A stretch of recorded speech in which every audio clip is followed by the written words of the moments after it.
Və gələk orada əsas sualın əsas məsələsinə ən çox ölüm riski yüksək olan xərçəng növləri hansılardır? Ən aşağı olanlar hansılardır?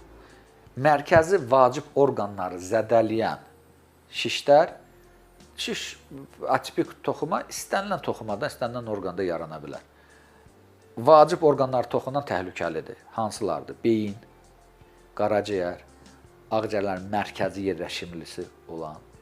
Bunlar çox təhlükəlidir. Qida borusudur. Bunlar çox təhlükəlidir. Qaraciyərdir. Mədə-altı vaz, qaraciyər, qida borusu, beyin, bunlar çox təhlükəlidir. Amma süd vəzidir, bağırsağın qırağıdır, ağciyərlərin qıraq hissələridir.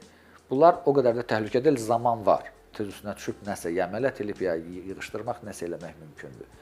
Çətin xəstəliklər var. Sidik kisəsidir, böyrəkdir, sümüklərdir.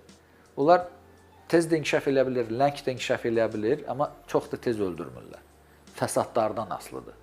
Xərçəngdən kimsə ölməyibdir. Xərçəngin fəsadından ölüblər.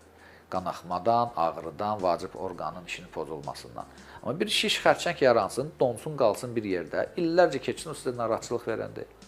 Orqanizm özü onu saxlayıb belə yox eləyə bilir, ya kapsullaşdıra bilir, ya nəsə bir təcrid eləyə bilir, hansısa bir variantda onu eləyə bilir.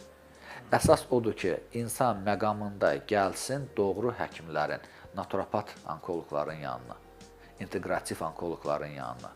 Mən Azərbaycanda ilk və yeganə inteqrativ onkologiya və baliologiya mərkəzinin rəhbəri kimi deyirəm ki, bizə müraciət edən ilkin xəstələri biz 90%-ni kömək eləyə bilirik. Cəmaət 100%-ni gözləyir. Hələ ki ona gücümüz çatmır. İndi biraz da savadımızı artıraq, 7-ci təhsilimizə alaq.